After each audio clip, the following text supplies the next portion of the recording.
에스겔이라는 선지자의 이름을 우리가 다 잘 알고 있습니다. 에스겔이 무슨 일을 했는가? 에스겔은 우리가 잘 알다시피 이스라엘이 BC 721년에 아수르에 의해서 망하고 유다가 BC 586년에 신바벨론 제국에 의해서 망하고 다 포로로 잡혀가고 나라는 등지박산되고 완전히 초토화된 그 상황 가운데서 포로로 잡혀가가지고 바벨론에서 하나님의 말씀을 받아서 예언한 그 선지자가 바로 이 에스겔입니다. 이 에스겔이라는 이름은 무슨 뜻인가 하면요, 이게 에스겔이라는 이름은 이 두 가지 단어가 합해서 구성된 이름인데요, 이 에스겔은 엘은 여러분 잘 아시죠? 하나님 아닙니까? 이 앞에 있는 그 에스겔이라든지 에스겔은 이 하사크라는 단어가 있어요. 하사켈입니다, 사실은요. 이 하사크라는 말은 뭔가 하면 꽉 동여매다는 뜻입니다.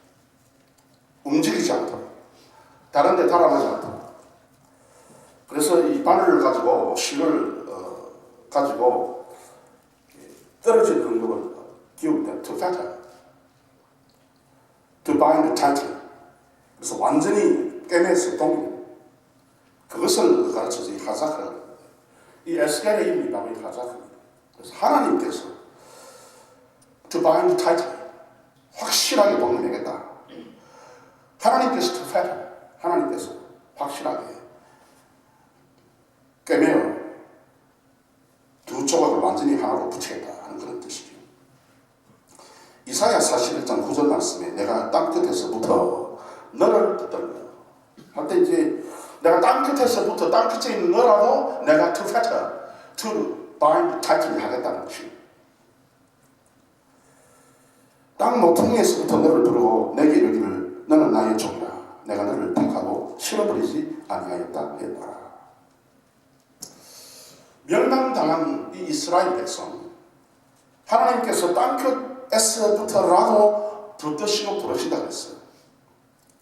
그래서 오늘 이 성경 말씀은 하나님께서 이 멸망을 받아서 땅끝까지 흩어진 이 이스라엘 백성을, 이 유다 백성을 어떻게 하나님께서 to bind tightly, 어떻게 아주 강하게 이렇게 묶을 것인가, 어떻게 하나님께서 확실하게 to fatten, 확실하게 깨맬 것인가, 어떻게 다시 소생시킬 것인가 하는 그런 어떤 질문에 대해서 이제 대답을 하는데,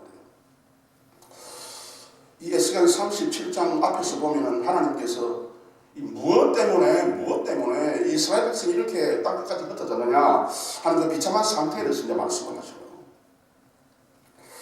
그래서 36장처럼 보면 하나님께서 내가 내 이름을 거룩하게 하겠다는 것을, 우리가 주기도문 보면 하나님의 이름이 그렇게 여김을 받으시오며 라고 이제 우리가 주기도문으로 고백하는데, 마치 우리가 이걸 우리가 고백할 때 마치 우리가 뭐 우리의 힘을 가지고 우리의 능력을 가지고 하나님의 이름을 거룩하게 하는 것처럼 그렇게 해서는 안 됩니다.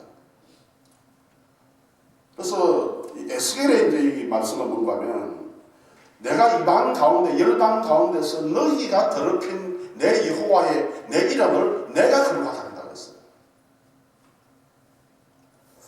그래서 이 모든 구원과 이스라엘 역사의 핵심과 중심은 하나님의 절대적인 주권입니다. 뭐 사람이 뭐 잘하고 못하고 그것이 있는 것이 아니고 하나님의 절대적인 능력에 이 모든 것이 달려있다는 것입니다. 그래서 너희들이 땅끝에 갈지라도 내가 너를 붙들고 동여매고 하나님의 권능과 역사를 보여주겠다는 것이죠. 그럼 어떻게? 하나님, 주님께서 우리 하나님의 백성을, 선택의 백성을 절대로 잃어버리지 아니하시고 반드시 붙들어 주시는데, 그럼 어떻게 하나님, 주님께서 이 하나님의 백성을 붙들어 주시고 불러주시고 다시 회복시켜 주실 것입니까? 라고 질문할 때에 그 방편에 대해서 아주 짧게 오늘 성경 1절, 2절, 3절, 4절에 기록이 되어 있습니다.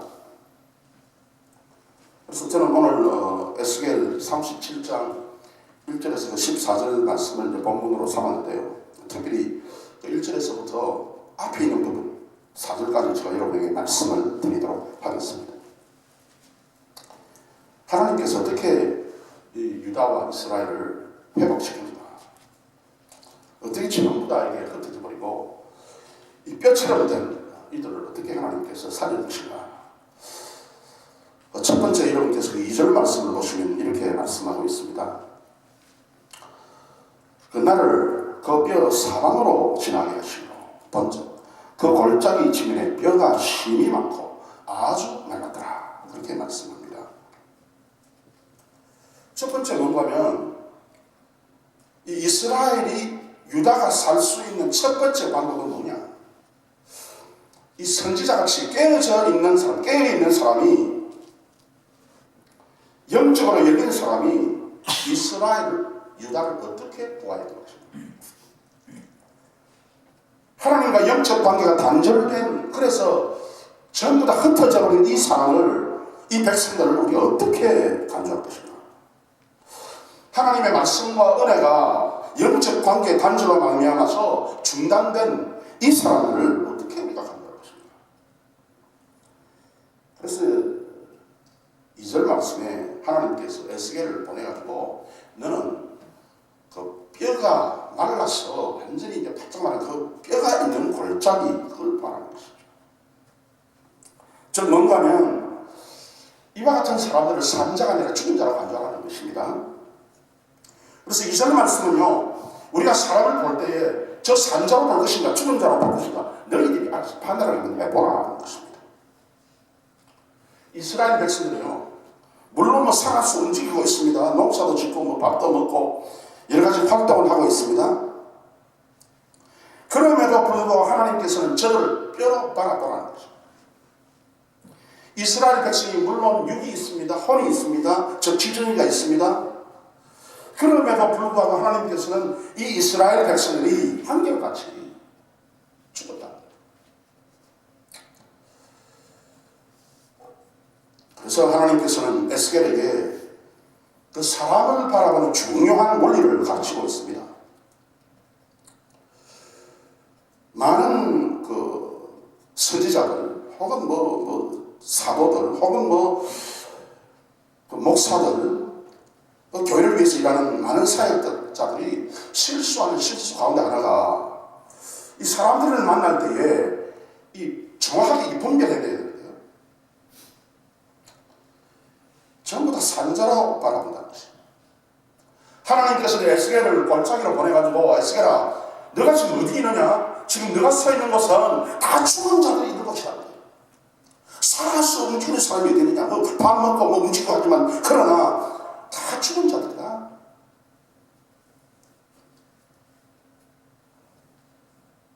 영이 없는 사람은 살아서 움직이는 것처럼 보여도 죽은 사람이다라는 것이죠. 성경에 이와 같은 사람들에 대해서 많이 이야기하고 있습니다. 홈리와 비나스가 있습니다. 홈리와 비나스는요, 이 당당하게 하나님의 언약궤 옆에 있기를 좋아했습니다. 이에 백성이 실로에 보내어 그룹 사이에 계신 만군의 여호와의 언약궤를 거기서 가져왔고, 엘리의 두 아들 홈리와 비나스는 하나님의 언약궤와 함께 거기 있었다. 사무엘상 4장 4절입니다. 하나님의 언약궤 옆에 붙어 있다고 해서 저 사람이 산자냐 말이에요. 죽은 자지. 하나님의 영이 없기 때문에 여러분, 저들이 죽은 자지. 성경만 가지고 뛰고 왔다 갔다 하면 여러분 다 그 사람이 영적으로 살아있는 존재입니까? 죽은 자지. 교회만 와서 앉아있으면 여러분 다 영적으로 산답니까? 어떤 사람은 죽은 사람도 있는 것입니다. 사울 왕입니다. 이스라엘의 왕입니다. 많은 권세를 가지고 있었습니다. 그럼에도 불구하고 여러분, 이 사울 왕은 우리가 영적으로 죽은 자로 간주해야 됩니다. 죽은 사람이 산 사람이 아닙니다. 영적으로 죽은 사람이니까 어떤 사건을 바라볼 때마다 육신적으로 자기 진정의만 가지고 바라보기 때문에 결국 뭐 불안하기도 하고 뭐 패배감에 들기도 하고 뭐 좌절감에 사로잡히기도 하고, 결국은 나중에 다급해서 엔도라의 친절한 여인에게로 다녀갔어요.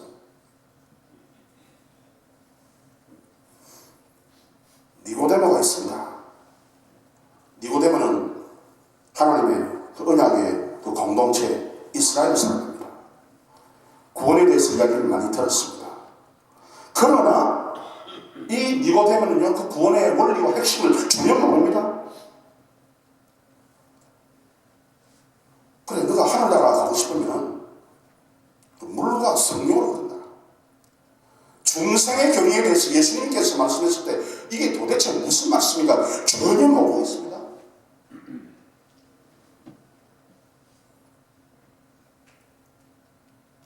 그 성령의 그 영의 그 작용과 역할과 영에 관한 그 모든 것에 대해서 전혀 모르고 있는 그 사람이 니고데모다.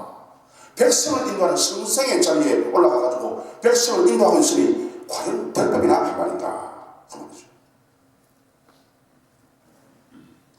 그래서 다른 사람의 눈을 피해가지고 말이죠. 밤에 그 예수님께 찾아와가지고 어떻게 하면 내가 하늘나라에 갈 수 있겠습니까? 이 비겁한 질문을 하게 되는 이런 영적으로 도무지 입맛 없는 그런 사람이 있다.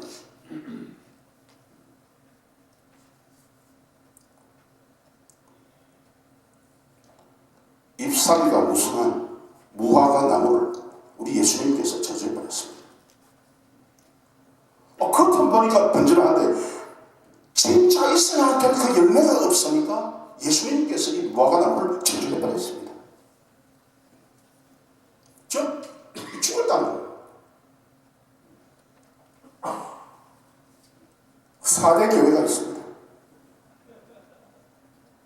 4대 교회의 사자에게 편지하니 하나님의 7 영과 7 별을 가진 네가 가라사대 내가 내 행위를 아노니 내가 살았다 하는 이름은 가졌으나 죽은 자다. 죽었다.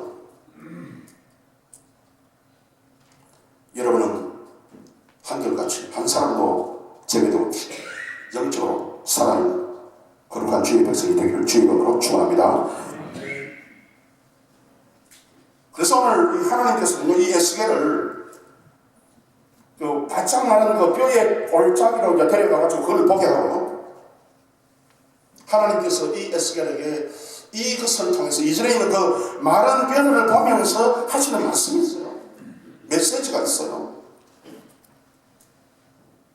무엇인가?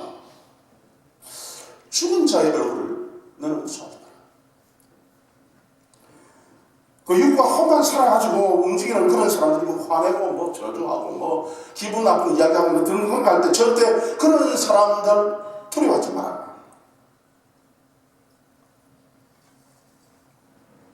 인자야는 비록 가시와 치려와 함께 처하며 정갈 가운데 거할지라도 그들을 두려워 말고 그 말을 두려워 말지라. 그들은 배간 족속이라도 그 말을 두려워 말며 그 얼굴을 무서워 말지라. 왜? 뭐 살아서 뭐 뛰어다니고 뭐 먹고 마시고 뭐 말하고 하지만 그러나 저들은 죽은 자다. 이것이 여러분 이스라엘을 회복시키는 가장 첫 번째 일이에요. 여러분.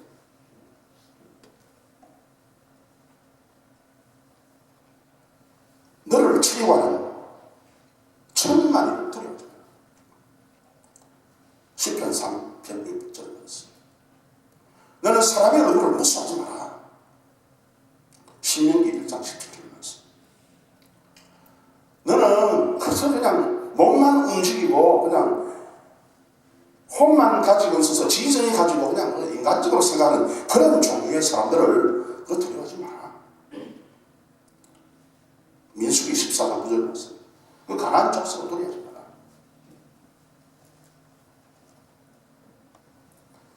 저들이 하는 말에 의견에 너무 관심을 두지 마라.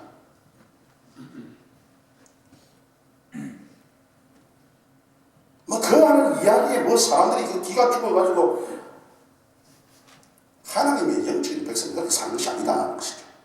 그냥 듣고 넘어가는 거다. 그리고 저들의 말에 너무 상처하지 마라. 골리앗이 골골이 그러지. 하나님 앞에서 그냥 하나님 자신을 저주하고 이스라엘 군대를 모여가고 이런 어떤 그 골리앗 앞에 전부 다 마음속이 마음이 쫄아가지고 그 말에 너무 상처받지 말라는 거예요. 특별히 그 주의 교회를 위해서 일을 하는 우리 직분자들 있지 않습니까? 그 어떤 사람은 영이 제대로 그 정리가 안 된 그런 사람들이 하는 이야기를 듣고 그 사람은 마음이 아파가지고요. 왜 이렇게 저렇게 그냥 뭐 가슴 아파하는 경우를 때로 보게 됩니다. 여러분, 죽은 자의 말보다는 산 자의 말을 들어야 될 줄로 믿습니다. 예수님의 말을 들으시기를 바랍니다. 그래서 교회 나가가지고 그냥 수상 영적으로 보면 전혀 그냥 뭐 가치 없는 무가치한 존재인데 그 사람들이 하는 이야기를 듣고 뭐 마음 아파가지고 뭐 교회를 뭐 그만두느니 하느니 그런 여러 가지 이야기를 하는 경우가 우리 교회는 없지만 많이들 있는 것 같습니다. 주를 바라보고 주님만 의지하는 우리 성도님들이 되어야 되겠습니다. 두 번째로, 어떻게 하나님께서 이 멸망한 유다와 이스라엘을 회복시키는 것인가, 어떻게 하는 것인가, 그 3절 말씀해 보시면 이렇게 말씀하고 있습니다.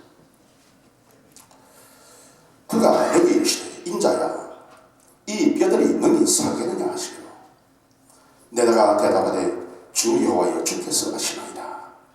이 에스겔 선지자가 아주 그 현명한 분인 것을 우리가 여기서 발견할 수 있습니다. 인자야, 인자야, 사람의 아들아 말이죠.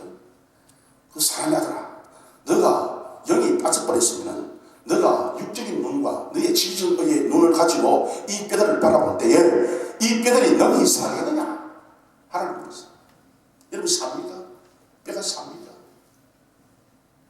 주여 불가능합니다. 그렇게 대답한 것이 아니라 주여 또 삽니다. 영적으로 엄청 강해가지고 주여 살 것을 내가 확신합니다. 그렇게 말한 것도 아니고 어떻게 에스겔이 대답했는가 하면 이 뼈들이 능히 살겠느냐 하시기로 내가 대답하되 주 여호와여 주께서 아시나이다. 두 번째는요, 하나님의 아심에 의탁하라. 뭐 다른 거 뭐 가지고 뭐 이랬다 저랬다 말할 필요가 없어요. 도무지 이게 일어날 수 없는, 도무지 다시 소생할 수 없는 이 뼈들, 바짝 마른 이 뼈들이다. 이 하나님의 질문 앞에서 에스겔은 주께서 아시나이다. 이 안다는 말은 뭐 여러분 잘 아는 야다라고 하는 동사입니다. 주님께서 아시지 않습니까? 이 안다는 것은 뭔가 하면 주님께서 지식적으로 아는 것이 아니라 경험적으로 아는 것 아닙니까? 우리 주님께서, 우리 하나님께서 이 세상의 역사를 움직이면서 주님께서 하시는 경험이 있지 않습니까? 세상 사람들, 일반 사람들의 생각에는 불가능한데 그 하나님께서는 그 경험이 있지 않습니까? 주님께서 아십니다. 하나님의 경험대로, 하나님께서 아시는 대로 그렇게 좀 이스라엘 백성에게 좀 하나님 하실 수 있지 않습니까?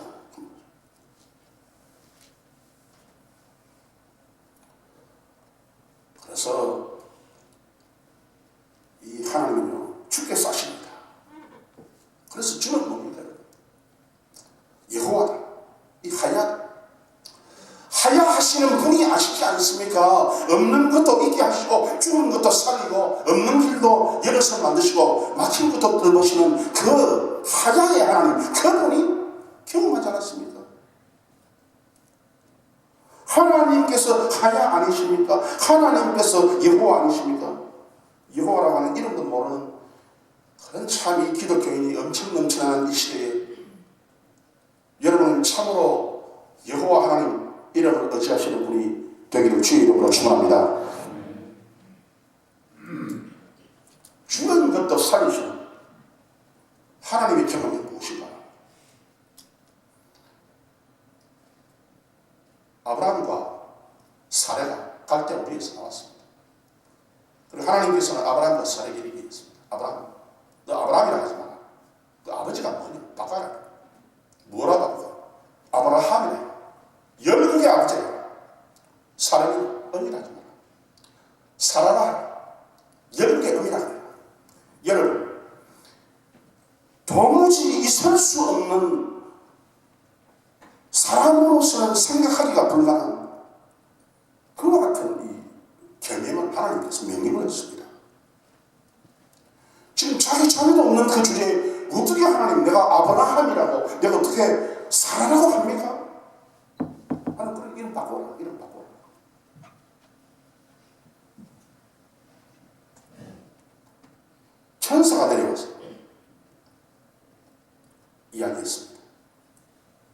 내년 이맘쯤 되면은 사라에게 아들이 있을 것이다. 사라가 웃었습니다. 비웃었습니다. 기가 차서 웃었습니다. 이것이 인생입니다. 이것이 사랑입니다. 그러나 다친 태를 여시는 것이 하나님, 죽은 자를 일으키시는 것이 하나님, 구제불능의 자녀들을 구하는 것이 하나님. 야베스라고 하는 사람은요, 그 야베스라고 하는 이름의 뜻이 고통이에요, 고난이에요, 좌절이에요, 불안이에요. 그런데 그 야베스가 주여 내게 복을 다하사 나의 책임을 넓히시고 주의 손으로 나를 도우사 나로 혼란을 벗어나 근심이 없게 하옵소서 했더니 하나님이 그 구하는 것을 허락하시더라. 역대상 4장 10절. 이 축복받는 것이 불가능한데 하나님께서 받거든요. 성경은 이렇게 이야기를 말씀을 많이 합니다. 예수님도 제자들을 훈련시키면서 절대로 너희들은 육의 눈이나 너희의 지식의 눈이나 감정의 눈이나 의지의 눈을 가지고 절대 보면 안 된다. 주의 일을 할 때 반드시 너가 보아야 될 것은 영적인 눈이다. 천국에 가는 것도 영적인 눈을 가지고 보지 않으면 너희들은 반드시 망하게 된다는 것을 말씀하고 있어요.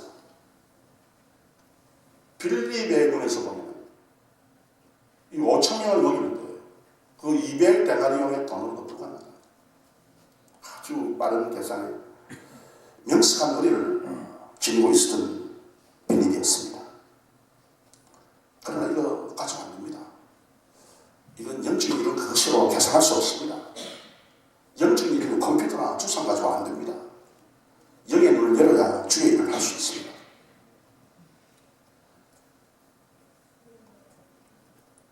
오늘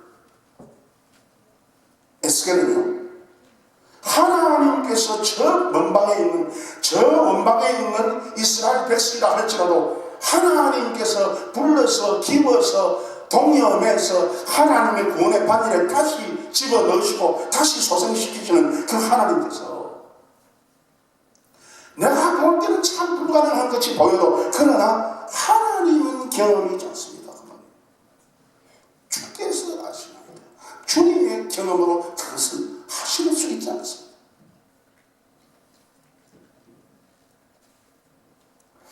그래서 오늘 이 말씀 가운데서 우리가 교훈을 삼아야 되는 것은 우리의 짧은 경험으로 우리의 인생길을 헤쳐나가려고 하지 말고 우리의 구원의 문제를 우리의 짧은 인생길에 그냥 연결해서 우리가 생각하고 적당히 나가는 것이 아니라 그 하나님의 경험, 그 하나님께서 이 성경에서 하나님께서 그 이루신 그 사건들의 그 경험에 그 여러분의 인생을 연결시켜서 불가능한 것도 참 그 가능하게 바라보는 참 하나님의 능력과 권세를 의지하는 우리 성도님들이 되시기를 바랍니다. 그 다음 마지막 세 번째로, 그러면 어떻게 하나님이 아시는 바, 하나님께서 경험하시는 바, 하나님께서 우리에게 분명히 그 역사적 사건으로서 보여주신 바, 그런 어떤 사건들을 통해서 이스라엘 백성들도 흩어졌지만은 포로로 잡혀갔지만은 저들도 어떻게 하면 다시 회복되고 살 수 있는가? 저들이 지금 뼈처럼 바짝 말라가지고 지금 저렇게 다 사망의 골짜기에 누워있는데 어떻게 저들이 다시 살아서 일어날 수가 있는 것인가? 답이 사절에 있습니다. 37장, 에스겔 37장 4절 말씀에 보면 또 내게 이르시되 너는 이 모든 뼈에게 대언하여 이르기를 너희 말을 믿어라 여호와의 말씀을 들을지어다. 에스겔이 무엇을 해야 되는가 하면요, 또 내게 이르시되 너는 이 모든 뼈에게 대언하여 이르기를, 대언하라. 이 대언이라고 하는 이 단어는요, 우리가 아주 조심스럽게 우리가 이해를 해야 되는데, 그냥 말하는 것이 대언이 아닙니다. 그냥 뭐 입을 열어서 뭐 말을 하는 것이 대언이 아니고요. 이 대언이라고 할 때 이거는 뭔가 하면 나바라고 있어요. 이 나바라고 하는 뜻은 뭔가 하면 to pour, fall, to 쏟아붓기. 엄청 많이 쏟아붓는다는 겁니다. 비가 억수같이 올 때에 뭐 나바라고 할 수 있죠. 그 다음에는 to be mad입니다. 미쳤다는 뜻이죠. To act as if mad. 미친 사람처럼 행동한다는 겁니다. 그럼 이게 무슨 말이냐 도대체가. 저기 나바라고 하는 말, 이 대언하라 할 때에 이 나바라고 하는 말은 뭔가 하면요. 영이 알아듣는 말이다. 내 육신의 생각과 내 지정의 생각이 알아들을 수 있는 그런 말을 하면 안 돼. 그런 말을 하면요, 영이 살 수 없어요. 영이 살려면 영이 알아들을 수 있는 이야기를 하라는 거예요. 예를 들어 보겠습니다. 하나님께서 말씀으로 창조했다. 하나님이 뭉에서 모든 세상 만물을 창조했다. 여러분, 여기 알아듣는 사람이 있고 못 알아듣는 사람이 있어요. 창세기 1장이죠.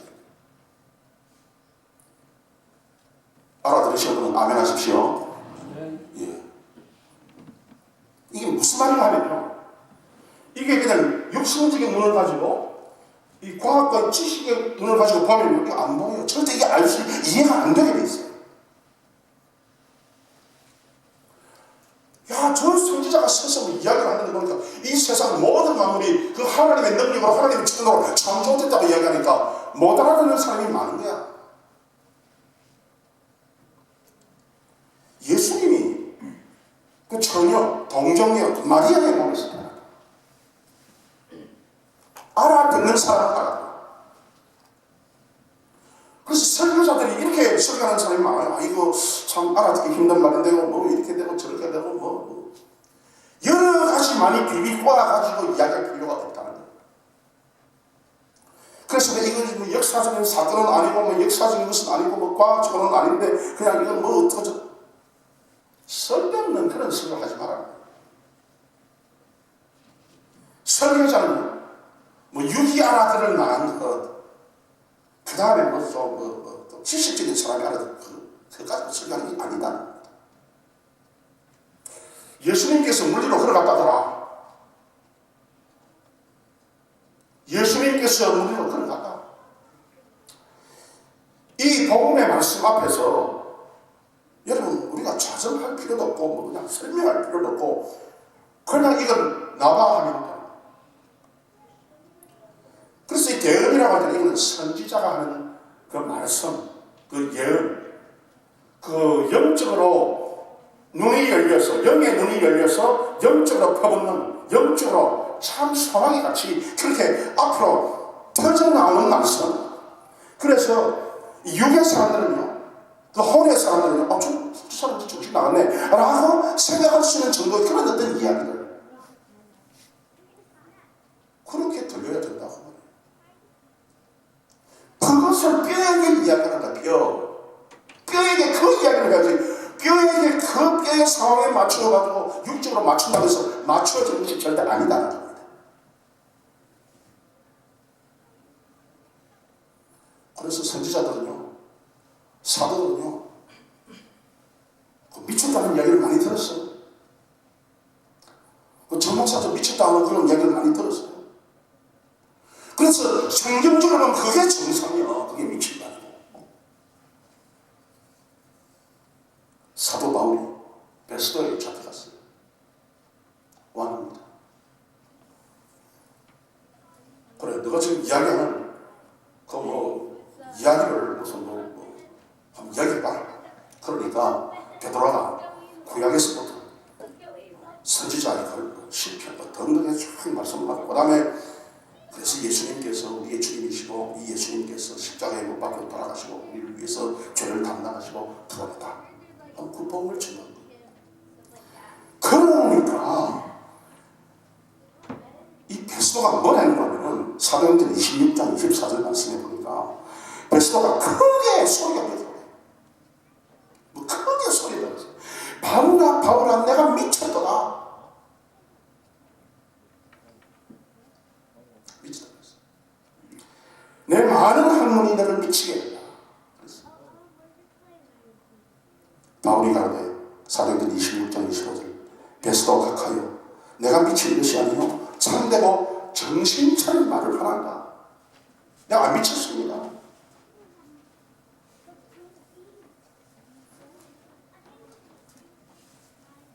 노아 시대사 완전히 영이 없는, 즉 하나님과의 관계가 전혀 없는, 하나님과의 관계의 상부성적으로 영이 살아나는 사람이라면요, 여러분 뭐 이상한 말은 뭐 짓거린다든지 뭐 이상한 그런 어떤 생각을 위한 그런 사람이 아닙니다. 여러분 혼돈하지 마세요. 영이 살아있는 사람이라는 것은 하나님의 말씀을 말씀하는 거예요. 여러분 오늘 제가 오기에 저 델라웨어 저 바닷가에 가가지고 제가 옷을 입은 채로 내가 물 위에 한번 걸어보겠습니다. 반드시 됐습니다. 여러분 오셔서 구경하십시오. 하면 제가 미쳤어요? 아니 안 미쳤어요? 미쳤지. 그건 여러분 우리가 알 수 있는 것은 뭔가면 하나님 말씀 아닌 다른 것을 가지고 그렇게 하면 안 된다는 거예요. 성경에 있는 그것을 가지고 이 말씀을 가지고 그렇게 하라는 것이죠. 이 하나님께서 그렇게 말씀하면 그 말씀을 그대로 전하고 그대로 다시 되풀이 하는 것이 그게 선지자예요. 하나님께서 노아에게 이렇게 이야기했습니다. 노아야, 큰 방주를 만들어.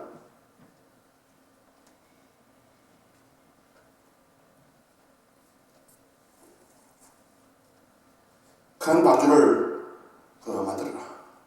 내가 땅에 큰 홍수를 내릴 것이다. 여러분, 도무지 당시의 삶을 이해할 수 없어요. 안 돼요.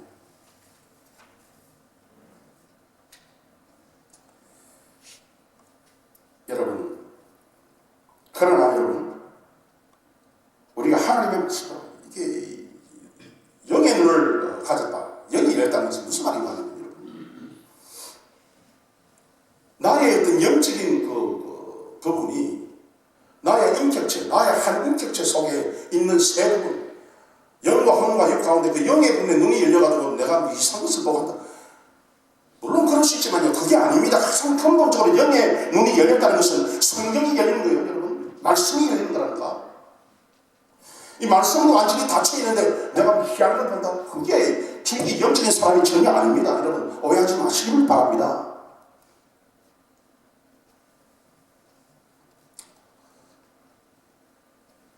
그래서 이제 영적인 눈이 열리면요, 말씀과 직접 열립니다. 하나님의 말씀이 내 가슴 속에 와닿는 거예요.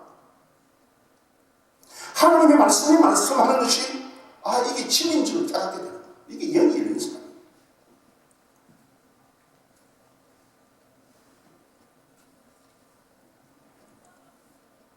그래서 성경은요, 이 하나님의 말씀, 영이 열린 이런 사람들의 관한 말씀들을, 사건들을 많이 이야기하고 있습니다. 엘리야 선지자에게, 엘리야는 저 그리스 시내까지 살아. 그 그리스 시내가라는 뜻은 뭔가면 비가 오지 않으면 바짝 나가서 전혀 작물이 안 되는 그런 지역이 바로 이 그리스 시내가 지역입니다. 지금 비가 안 와가지고 안 그래도 작물이 안 되는데 여러분 거기 가면은 살 수 없지 않습니까? 먹을 수 없지 않습니까?